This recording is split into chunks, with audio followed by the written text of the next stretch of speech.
serius ya strajingat dawala kumaha atuh monyong dulu bener sering bakal tanggung jawab lamun aya kejadian cing percaya ka kuring dek kamu percaya ka si lain da dina rukun iman oge eueuh kudu percaya ka si dawala wah idinya nyokotna teh tagantah siapa dina rukun iman ge di batas aya genep eueuh tercantum di dinya hiji percaya ka Allah dua percaya ka dawala eueuh kitu lain ku kitu nah berani berbuatnya tadi oge pan berani berbuat wani tanggung jawabna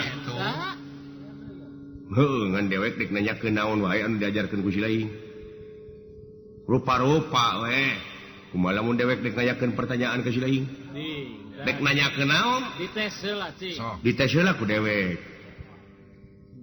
aya nyaritakeun euy bid'ah loh sakabeh bid'ah eta dolalah pinar jadi pinarakaeun heuh aya kitu na teh heueuh nya heueuh bid'ah mah dolalah pinarakaeun heuh sakabeh pikir ku urang naon anu bakal pidorakaeun tina sakabeh eta bid'ah tanyakeun heula aya bid'ah naon ari bid'ah teh ngaleuwihan jeung ngurangan tina hiji perkara anu geus ditangtukeun jadi bid'ah teh kitu ngaleuwihan hiji perkara atawa ngalebihan kana hiji perkara anu geus ditangtukeun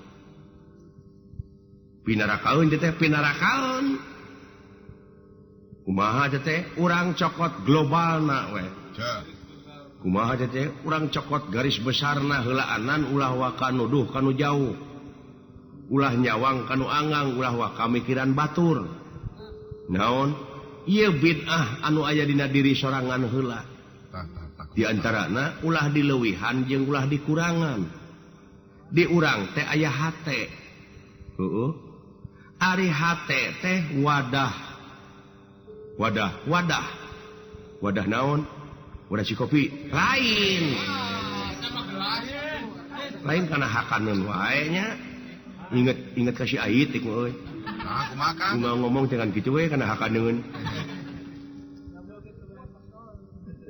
jadi ai hate teh nampi teh ari hate teh wadah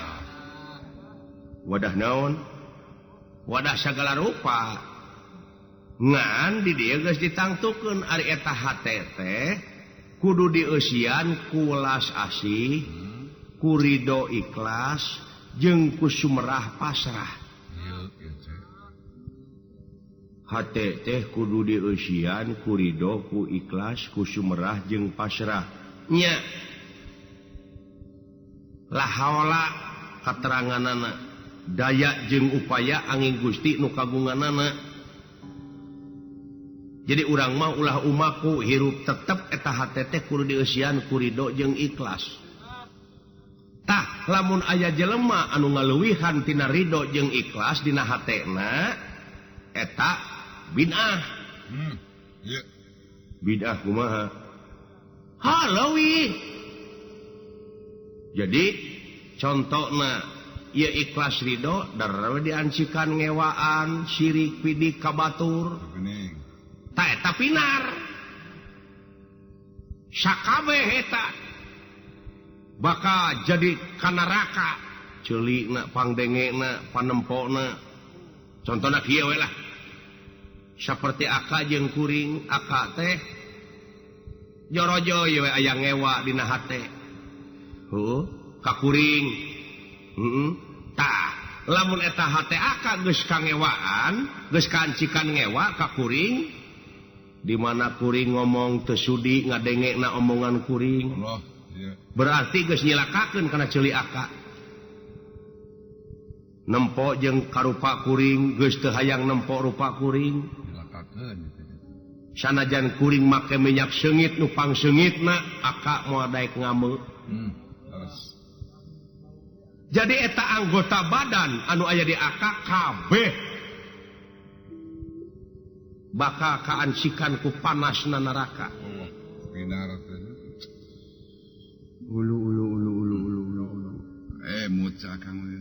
tak itu jadi lamun batur nyaci ka batur teh geus bid'ah eta ngalewihan tina hatena tina ikhlas ridho tina sumerah pasrah sedangkeun kapan ka batur kudu muji kudu ngahormat DP handap asor ya eta tawado teh ayeuna dileuwihan ku dirina ngewaan sirik bidik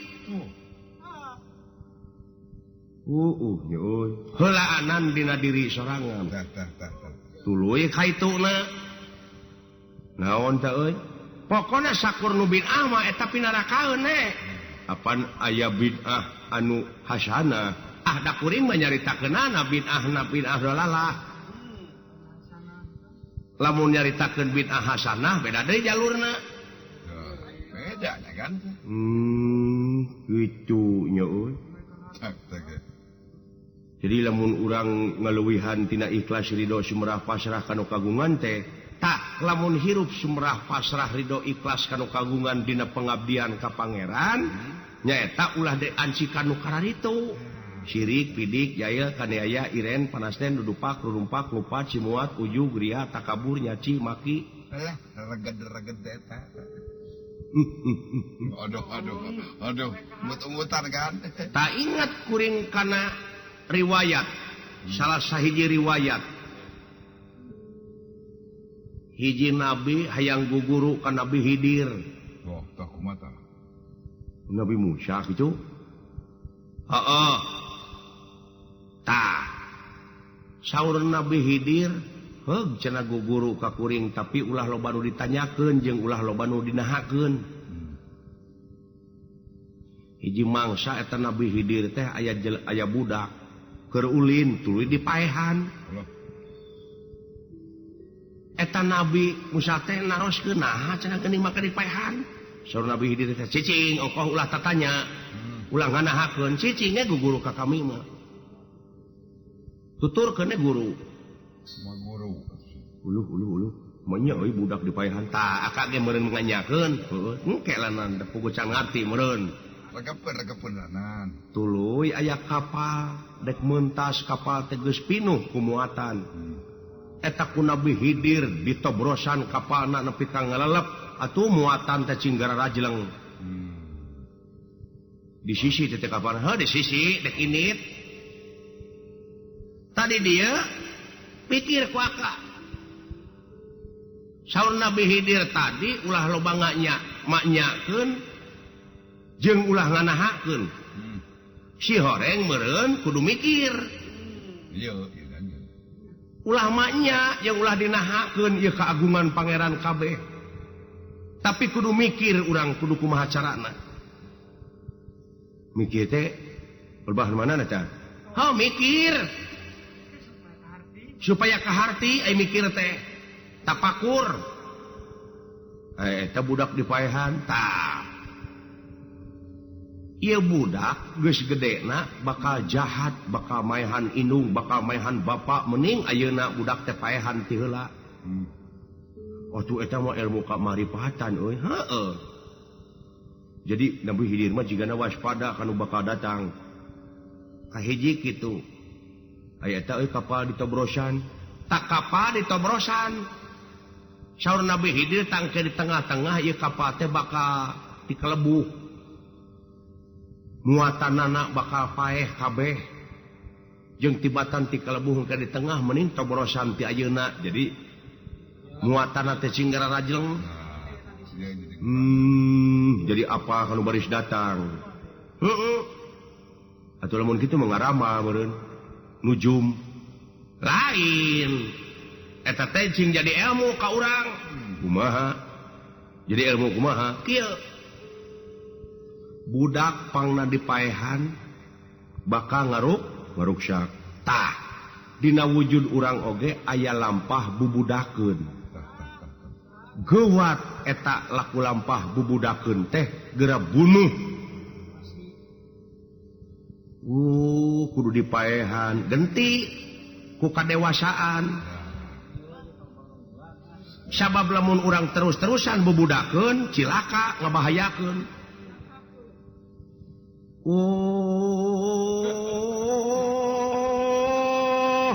mereka pikir. Eta teh kitu.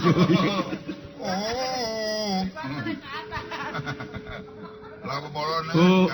Jadi urang teh kudu geus dewasa. Kudu geus dibunuh eta laku lampah budak teh. Kudu dipaehan ku urang keneh. Dewasa. Jadi engke kudu kokoloteun. Si belegung. Atawa kakolot katanya. Jadi ulah bubudakeun. Kahiji, kadua, nah hirup ulah diperbudak kudunya. Bening. Eta nya beragta. Ulah diperbudak kudunya. Ulah. Malahan aya katerangan ya dunya. Gerak perbudak ku maneh eta manusia anu salilana bakti ka kami ka maneh. Balikan deui. Arti Ya dunya. Gerak perbudak ku maneh eta manusia anu salilana sujud ka maneh nyatana kana dunya. Nu matak loba jelema anu diperbudak kudunya. Jeung dulur nepi ka teu akur, jeung baraya loba nu parasea, loba nu papisah alatan rezeki sieun kabeakeun hakaneun. Alatan hirup diperbudak kudunya tah bunuh ku aka eta. Hirup ulah nepi ka diperbudak teh. aya Kang cang-cang tah. Mata kaya keterangan hiji deui ya dunya. Gerak sujud maneh dunya ka manusia anu salilana bakti ka kami kitu dawuhan pangeran.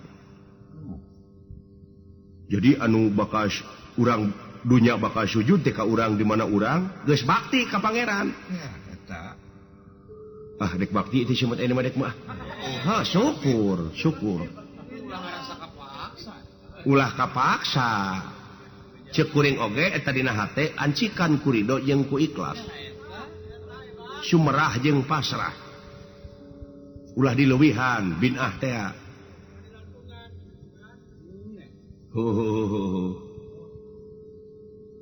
Terus aya deui.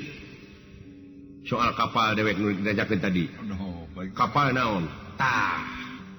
Supaya salamet engke di tengah-tengah gonjlang-ganjlingna dunya. Nya, supaya istiqomah gewat eta muatan teh cenah laluncatan ti ayeuna keneh muatan anu aya dina awak akang. Di antarana gerak tobroskeun liang-liangna jerak bere jalan cenah ngagara rajleng eta muatan. Di antarana wae nyaeta nafsu-nafsu sarakah. Ceuk kuring tadi teh syirik, pidik, jail, kaniaya, iren, panasten, dudupak, rumpak, ngupat, simuat, ujug, ria, takabur, nyaci, maki, siksik, melik, tekaupan, tepayaan, pedit, koret, cap jahe, buntut kasiran, kijing, guang, geong, tanuk kuncang, ngarampeol, tek-tek, berengek, sekul. Nah, borbat teuing teh. Maka jeung ngarampeol teh kan. Abeh rada leubeut teh meusan. Tak kitu cenah kencar-kencarkeun tah muatan-muatan anu sakirana mata ngarugikeun teh. Berarti bagina. Nya euy riwayat-riwayat. Nabi-nabi teh nya euy. Heeh. Jadi eta teh euy riwayat-riwayat nabi teh lamun kitu mah merupakan komitmen moral buat kita. Heeh. Komitmen geuning. Kitu ceuk kuring oge. Paingan aya katerangan atuh inna dzina indallahil Islam. Agama anu nepi ka ridho ku Allah teh angin Islam. Heeh. Islam teh salamet nya euy. Salamet dirina bisa nyalametkeun ka batur. Heeh.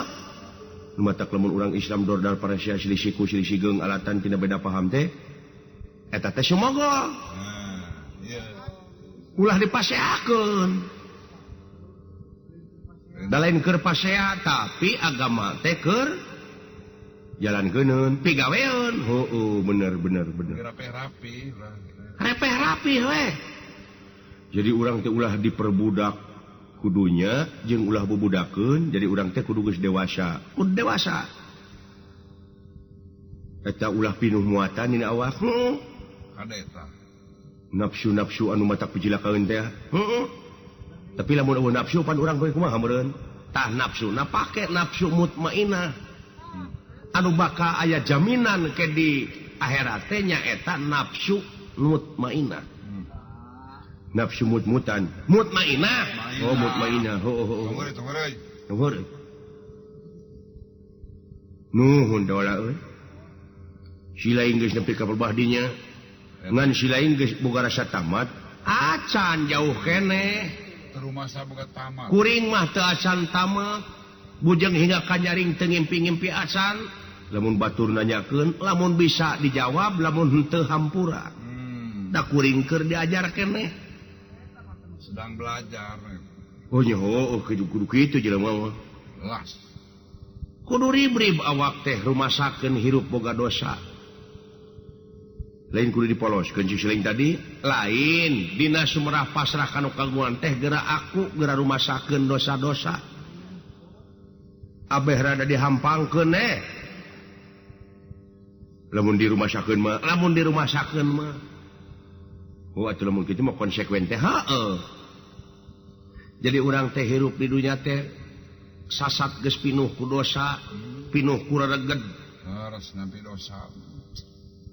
taku kituna sumerah pasrah teh di dieu kanu kagungan teh nu matak cing ati-ati ti ayeuna kahareup ka urang teh moal lila nu matak urang tepikeun ka dulur-dulur urang nu aya di kampung ieu Harus. utamina nonoman-nonoman para pemuda sabab negara pamarentah oge ngabutuhkeun pemuda-pemuda anu potensial Harus. anu nyaho kana jati dirina kalayan bisa ngalaksanakeunana Kan tenang. kitu ieu teh sabenerna maksud jeung tujuan kuring teh Kalau jadi sampah pemuda. dek karek di dieu we lumayan dek bisa gawe-gawe Ya, naonek. oh atuh euy dek teh hayang nambahane pengalaman ka Cileung sok poe naon wae teh rutin karumpulna barudak teh di dieu Di jadwal teh tah. di jadwal ari geus jumaahan sok ngariung mung pulung heula jeung kuring di dieu alus-alus Kade. tadarusan non teh di dieu lamun bulan puasa di dieu teh taraweh ngarariung Tenang tuh. Resepnya kan. alus-alus euy alus euy nu aya sale mulih nu kitu teh alin Apa teh saling mulih nawe.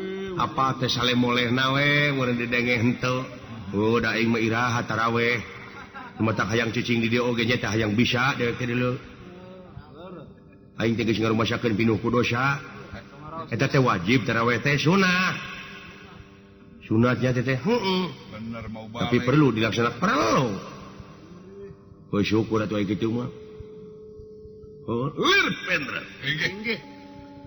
barang sawagremagan sapraptanepun aya dua denawa anu sumping ka ieu tempat